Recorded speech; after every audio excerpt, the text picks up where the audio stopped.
The Word of God is alive and powerful, sharper than any two-edged sword, piercing even to the dividing asunder of the soul and spirit, and of the joints and the marrow, and is a critic of the thoughts and intents of the heart. All Scripture is God-breathed and is profitable for doctrine, for reproof, for correction, for instruction in righteousness, that the man of God might be mature, thoroughly furnished unto all good works. Study to show thyself approved unto God, a workman that needeth not to be ashamed, rightly dividing the word of truth. Matthew 6:33 says, Seek ye first the kingdom of God and his righteousness, and all these things shall be added unto you. Matthew 7:13-14, Wide and easy is the gate that leads to destruction, and many are entering into it. But the road is narrow, and the way is hard that leads to life. Only few find it. 2 Peter 3:9, God is not willing that anyone should perish, but that all should come to repentance. Now, it is our custom to pause before we study the Word of God, to have a few moments of silent prayer, to be able to make sure that we all are in the same frequency with regard to the ground rules. Ubusa, we have to make sure that we are controlled by God, the Holy Spirit. So, right now, we have a few moments of silent prayer in recognition of your privacy, since you are a priest as a believer. So you have the option of rebound, the opportunity to shift gears and to pull yourselves together in the study of the Word of God. Therefore, magampo ta.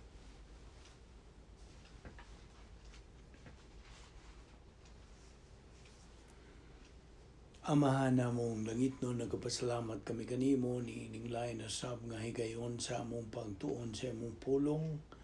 Uban ni kami karong adlaw sa among pagpadayon sa pagtuon ini aron makapunting, makatutok lamang kami sa imong gatundo kanamo tangtanga ang mga babag nga niya sa mga nauna, mga tawhanon, kalibutanon nga mga pangunahuna. Ug nga kami unta imong atagan sa necessary concentration to all these things. Salamat niya mong Bible study through the YouTube. Kining tanan namong gipasalamatan sa ngalan ng Ginoong Jesucristo, among bugtong manluluwas.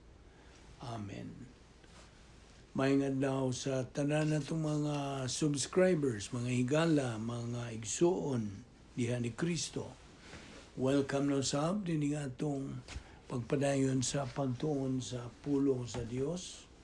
O niya kita'y lain usab nga pagtulunan nga atong duputan sa pagtuki, sa paghisgot, sa pagtuon, o kini manindot kayong pagtulunan. Of course, this has something to do with our being believers in the Lord Jesus Christ. Nindot kini atong uluhan, the most fantastic life on earth.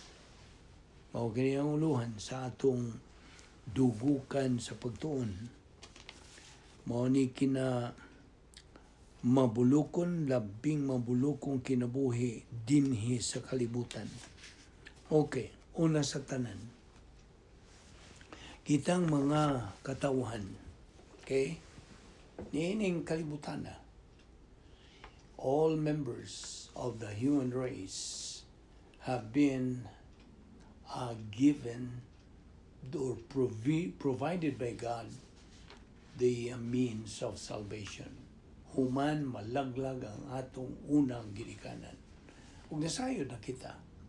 Kung atong balikon, if we reverse concentrate, katong netabo sa unang atong ginikanan nga si Adan ug ang babae, nalaglag sila, gumikan silang pagsupil sa kasuguan sa Dios nga dili pagkaon niya itong bungas kahoy sa pag-ila sa mayong sa dautan, dito nalaglag ang tao. Ug busa, kay nalaglag naman ang tao, nahimulag na siya sa Dios. Ang Dios sa iyang kaluoy siyang gugma, sa iyang grasya, nagatukod, nagahimo, nagapahiluna, siya nagmugna o paagi sa kaluwasan. Ug mao nga kitang mga katawan has been provided the means of salvation to be able to come back to God.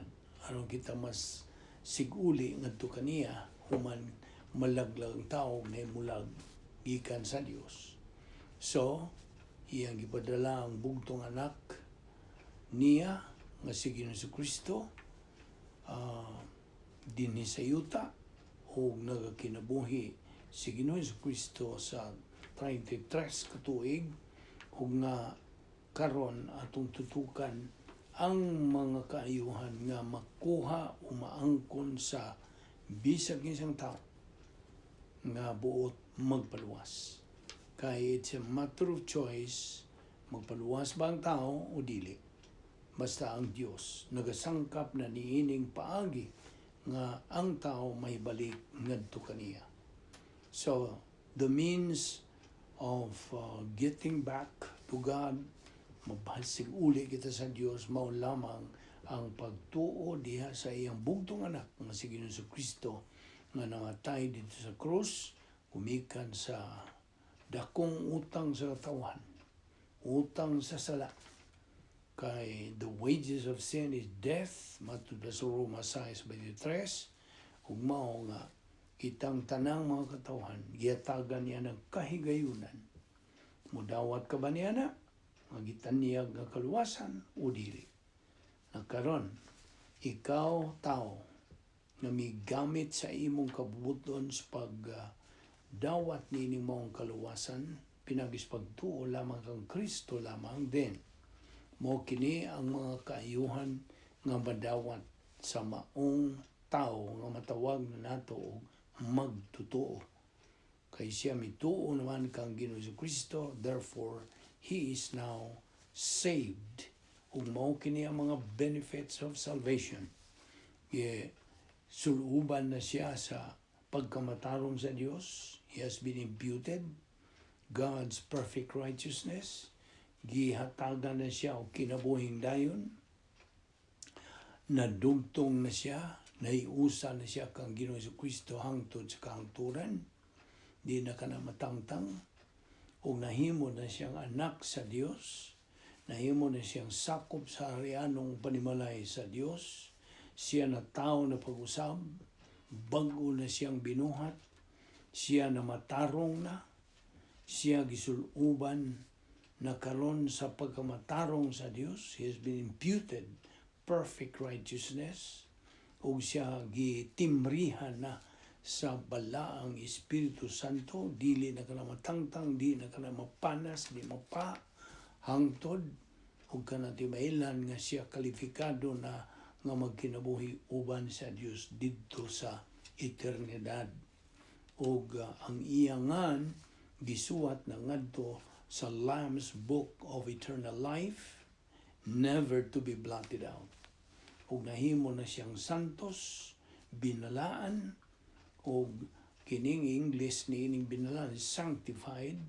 As you know, there are 3 sanctifications: positional sanctification, experiential sanctification, o ultimate sanctification. O siya nasud na sa plano sa Dios. He has already entered into the protocol plan of God. Kaya ang tulo ka bahin sa plano sa Dios mao kini: kaluwasan, magtutuo din sa panahon, o magtutuo didto na sa eternidad. Gawas pa niini siya na nakadawat na siya. Okay? Nakadawat na siya niyadtong higayon nga iyong gituuhan si Ginoong Kristo nga iyang manluluwas. Nakadawat na siya, gitagan-an na siya sa Dios sa panulundon, inheritance dito sa langit, nga dili na kana mapahangtod sa kangturan. Di na mabakwi, dili na mabawi, dili na mausab, dili na makunhod, kining maong inheritance o panulundon. So, mao kini ang atong gitutukan karon, the most fantastic life on earth. Nasud na ang maong tao, that person who has received salvation has already entered and stepped on the most fantastic life on earth. Now, of course, naaman tayo kabubuton hinatag sa Dios. Usa man kini sa kinaiya sa atong kalag. Doon na tayo gitawag og self-consciousness. O niya, doon na tayo tanlag. Gihatagan kita sa Dios niining kabubuton, niining panghuna-huna, niya ng kabubuton, o natay emotion. So, we have to use that emotion, that freedom, complete freedom, ang gihatag sa Diyos kanato. Hingpit nga kagawasan sa pagpili. So, mo kana ang gitawag og free will. Now, kung ang maong magtutuo, magpositibo, then ang iyang kinabuhi ana diha masud sa the most fantastic life on earth. Apan kung siya negatibo, kung siya gana, dili siya mo dawat sa mga pagsangkam sa Dios, sa kinabuhi niya, then he is miserable in his life. And he cannot, although he is a believer, magtutuo na siya, pan gihataga naman sa Dios, gitanyaga na, andaman naman sa Dios unta, sa mga paagi nga siya makasinati, the most fantastic life on earth. Apan negatibo man siya, iya mangisarikway din. Why mahimo ang Dios? Produkto ra ang maong magtutuo sa iyang desisyon. Now, ang mga magtutuo, if they don't flip the switch from negative to positive to Bible doctrine, they're going to be used by God by testing the growing and mature believers. Gamiton na ba kini sila? While a believer persists to be carnal, ang pasabot ng carnal, nga siya nagpatayon siya sa paglunang sa kasalanan, ug tuwa siya magapuyo sa dapit nga may gahom ni Satanas, nga gitawag nato cosmic spheres, then na siya ikapangulipas, kay gisangkapan na siya sa Diyos sa tanan nga iyang panginahanglan. The divine provision na kung siya naglunang sa kasalanan o nakarnal na siya, he is always provided by God, the divine provision sa recovery technique of rebound. Makabalik siya anytime. Apan, it's a matter of choice. So, ang mga karnal nga mga magtutuo will tend to believe in lies. Maura ba doon ay puruhan nga ang usa ka magtutuong way doktrina sa iyang kalag, way pulong sa Dios, din ang puruhan, the propensity for him to believe in lies. Ngano man, tungod kay negatibo man siya sa pagtuon sa kamatuoran. So, he will believe in lies na lang yun. You see? Kaya kini nga itong pangunahuna, gipagkasama ni gitandi kini sa vacuum cleaner. Iba ka naman kinaiya sa vacuum cleaner, musuyop. Alright? Na kung huwag ka maturan diha sa iyang hunahuna, I'm talking about the believer, kung huwag suod nga kamaturan din, musuyop ka na. Musuyop ka na og mga bakak ni Satanas. Di ba ni? Carnal believers will tend to believe in lies. Ngano tungkol kay negatibo sila sa pagtuon sa kamatuoran. So, ang tendency lagi nga mutuon na sila og mga bakak. Musunod na sila sa amahan sa mga bakakon nga si Satanas. He is the father of lies. We believers should know asa ang atong baruganan sa kinabuhi. Husta? And what is our stand? Bible doctrine. You see, this is the key to live that life, fantastic life on earth. Di ba, hindi na?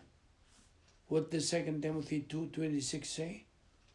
And that they may come to their senses and escape the snare of the devil, having been taken captive by him to do his will. Now, kining coming to their senses, so sabot pasabot. Kini nagpasabot og returning to the function of rebound. Mubalik sila. Yan ang recovery technique. Ang usa ka magtutuo who has not come to his senses is already ruled. Gidumala na siya sa iyang kinaiyang makasasala. O ubos na siya sa mga kalaki, mga paagi ni Satanas. Sabot ka? Now, nasayod na ta sa mga old lessons that we have passed nga ang usa ka magtutuo dili na siya kanang puy-an og demonyo, dili na. There is no more demon possession for kanang for believers. Ang mga magtutuo dili na gyud mapuy-ag mga demonyo, dili na. Wa nay lunak ang mga demonyo. Kanturang mga dili magtutuo. Demon possession is for unbelievers only. But demon influence is for believers. Ma-influensya siya, you see, sa demonyo. Now, the greater possibility of being demon influence when a believer persists to be carnal and reversionistic in his Christian life.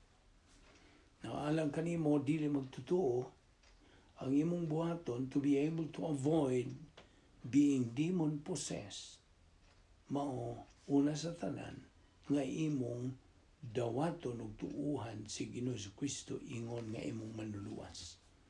That's the first of all things. Imong buhaton is to believe in Christ as your Savior. Inumdoy magtutuo.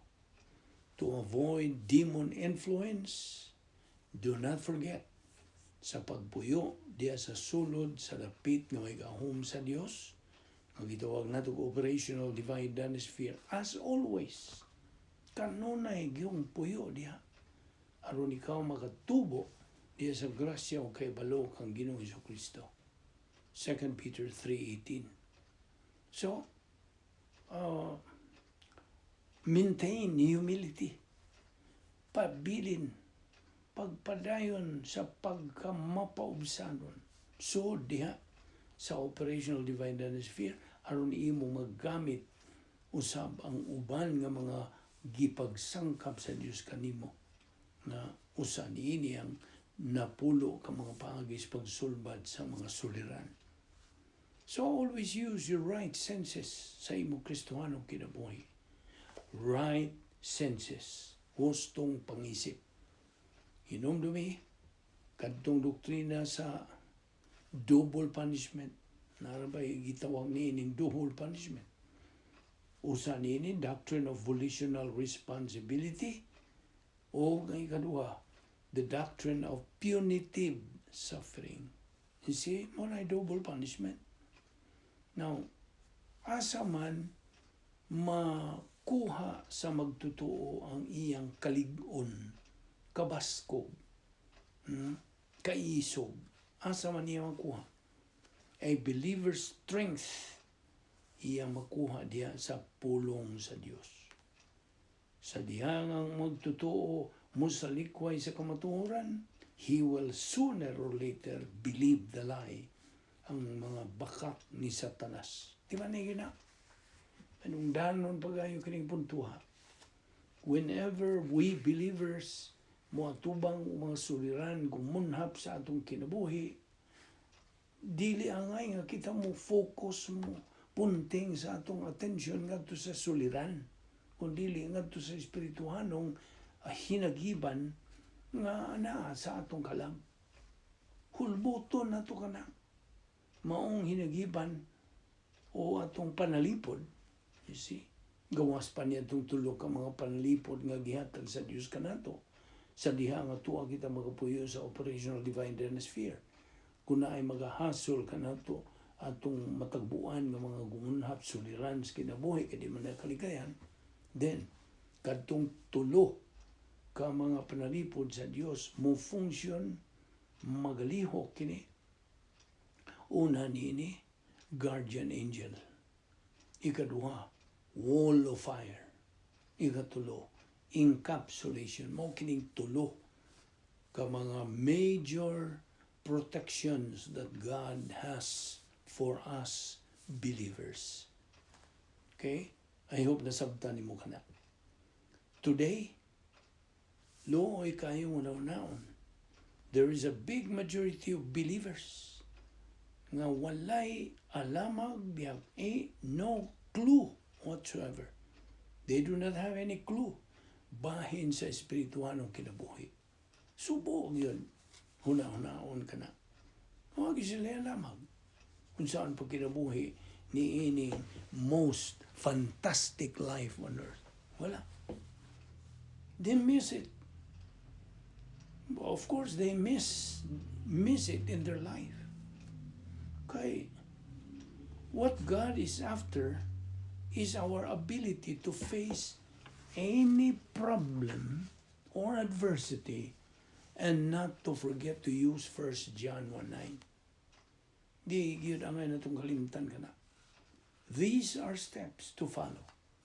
In fact, this is God's open secret aron kita mahimong mga mananaog ni ining kinabuya.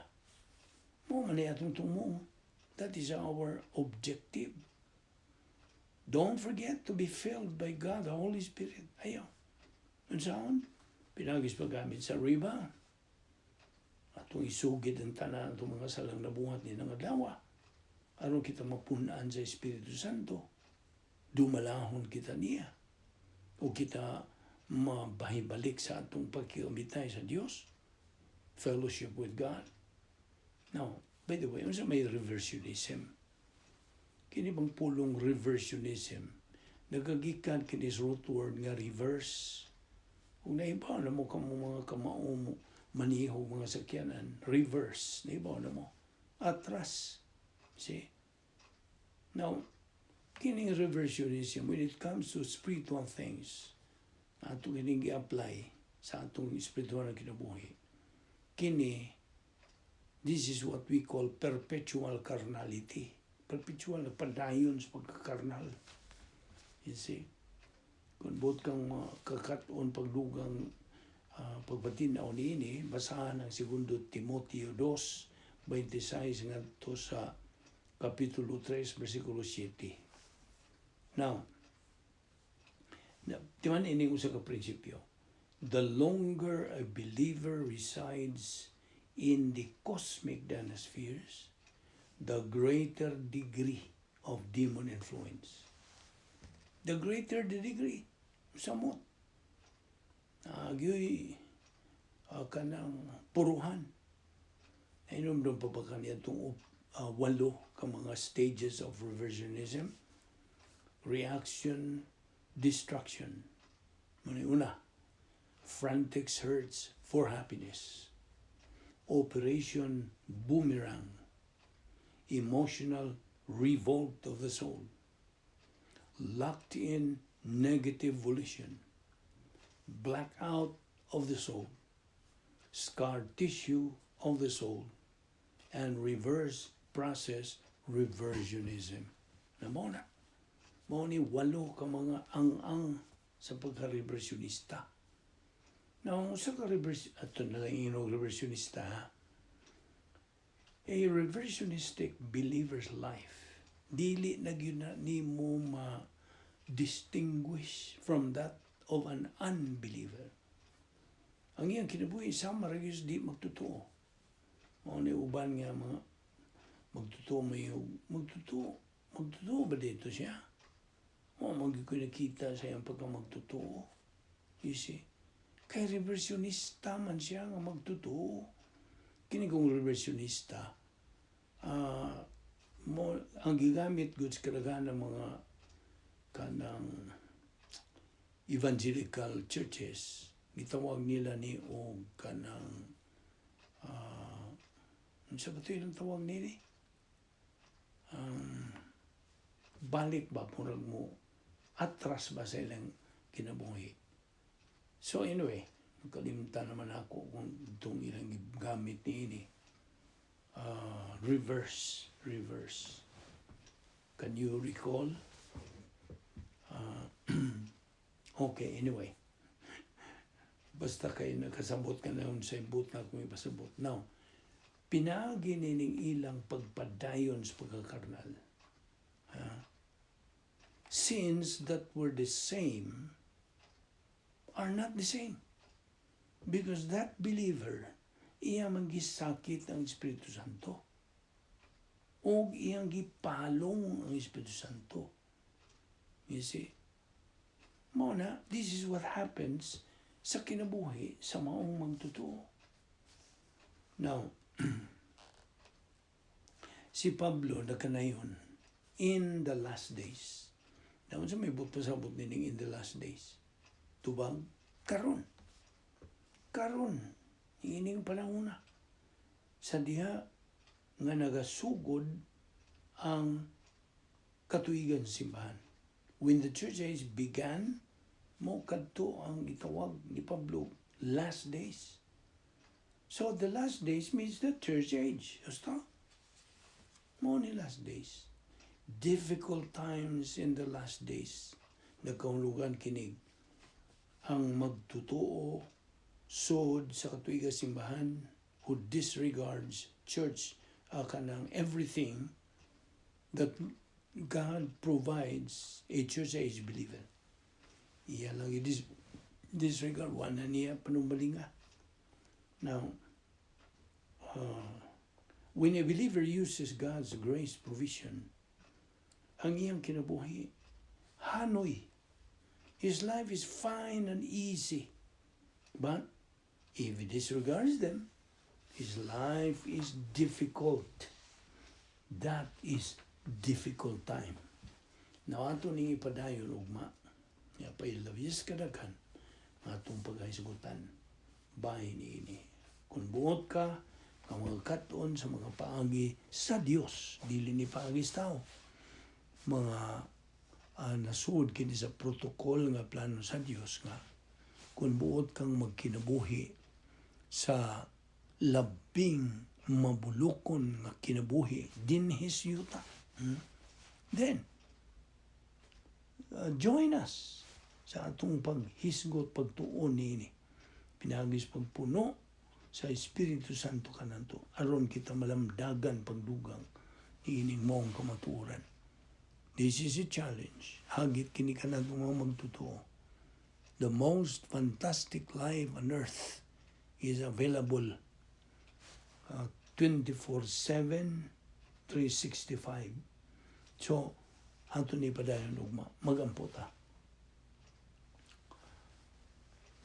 Mangutan na ko kanimo, higala, nga dili magtutuo. Kung ugaling mamatay ka karon, naibaw ka bag may langit ka, o may impyerno ka, hangtod sa kangturan. Ang Biblia, ang pulong sa Dios, nagkanayon, nga imo ka ng may bawan. So, gipangutan na takay gala, ning maong pangutana sa anglit, kini mao ang labing manungdanong pangutana sa tibuok mong kinabuhi. Luwas ka ba? Now, di question kung sakop ka magsimbahan, kung dili luwas ka ba? Di po question kung nagkinabuhi ka bago sa katalahoron o dalay kung kinabuhi kung dili luwas ka ba? Kinahanglan maluwas kita. Kini ang kabubuton sa Diyos nga maluwas kita. Nga dili kita muadto sa impyerno, kung dili muadto sa langit. Higala ang imong mga sala mo hinungdan nga nakabsan ka si Maya sa Diyos. Mao ka na hinungdan nga di gyud nimo matuman ang mga kinahanglanon aron ka may langit. Ang Diyos nagaandam og paagi nga ikaw makalingkawas sa paghukom sa Diyos. Kung imong isalikway si Kristo ang imong manluluwas, ang imong masinati mao ang paghukom lamang. Now, ang Diyos buot nga ikaw maluwas. Kung karon buot niya nga tagan kag puluyanan dito sa langit. Ang gasa sa Dios mo kinabuhing walay katapusan. Ug naa lamang kini kang Kristo Jesus nga atong Ginoo. Roma 6:23. Kay kung muluwas si Ginoo Hesus Kristo kanimo, kana dayo na. Wala si Ginoo Hesus Kristo magpabiling patay. Gibanaw siya gikas lubnganan. Ug karon buhi siya, watuwa siya sa langit. Ug nagapangaliya siya alang niadtong magatuo kaniya. Busa, ang tugon sa Diyos ay ang pulong mao kini. Tumuo ka kang Ginoong Hesus, ug ikaw maluwas. Amahan na mong langit nun, nagapasalamat kami nining matamis nga gayon sa among pagpagkimitay kanimo, ug sa imong mga pulong. Dada kami pagbalik ugma dinhi, aron kami magapadayon sa among pagtuon ni ining labing mabulokong kinabuhi dinhi sa yuta. Salamat sa among Bible study through the YouTube sa Vic Balbido Evangelistic Ministry. Kining tanan, among ipasalamatan sa ngalan ni Ginoong Hesus Kristo. Amen.